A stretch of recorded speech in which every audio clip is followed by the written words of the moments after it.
From the North Sea to the Irish Sea, 3 million tons of stone cut Britain in half.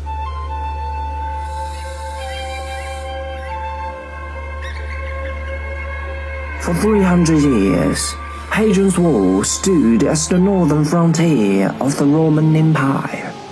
Within it was law, order, and prosperity. Beyond it lived only barbarians. All this is great, were it not for the fact that it is wrong. For a long time.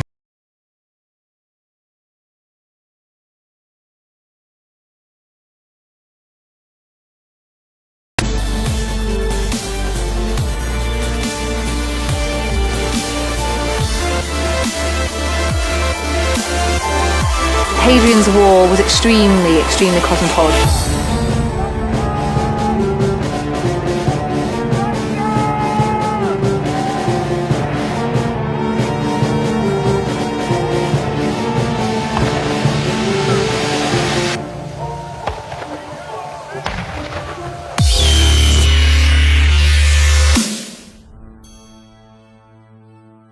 Because Hadrian's Wall is also a time capsule, allowing us a tantalizing glimpse of life almost 2,000 years ago.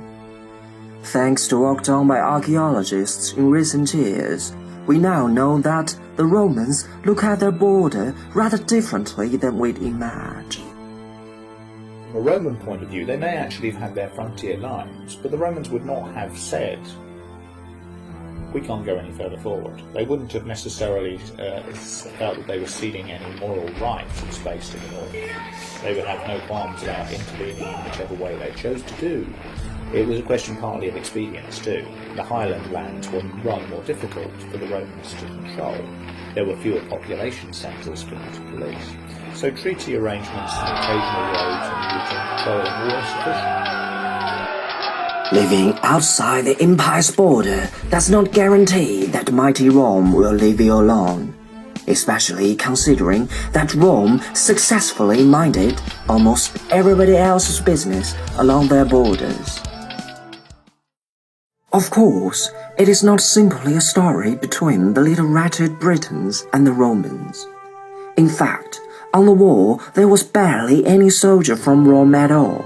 Instead, life was much more cosmopolitan. Hadrian's Wall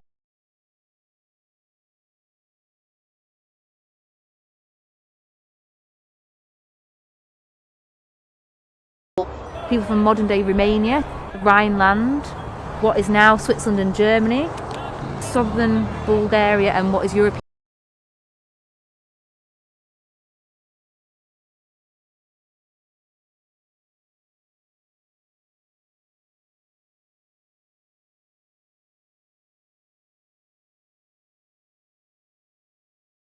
From the river Tigris in Syria.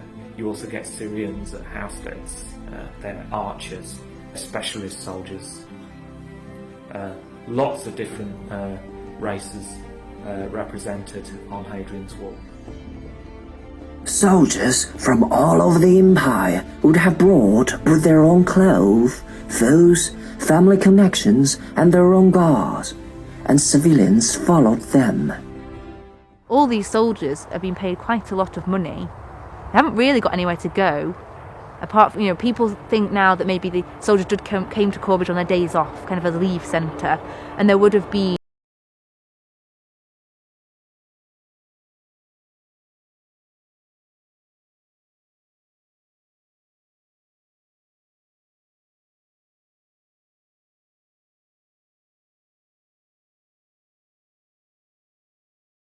a quick book of the soldiers. All along the frontier line, people from far-flung continents met, mingled, and traded, much like today. And like today, some of them are finding the weather hard to cope with. There's a letter from the commanding officer's wife to the commanding officer's wife at Wallsend asking her to come to her birthday.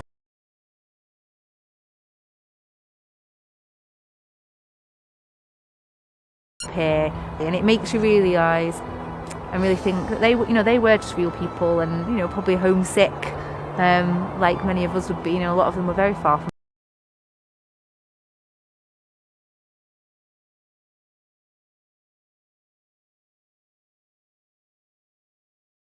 Love, greed, and frustration, along with the frontier that guarded Rome 1,500 miles away.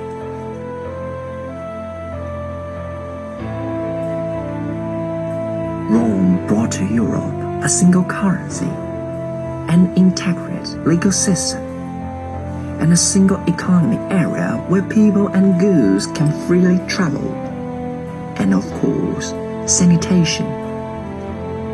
Yet all that disappeared.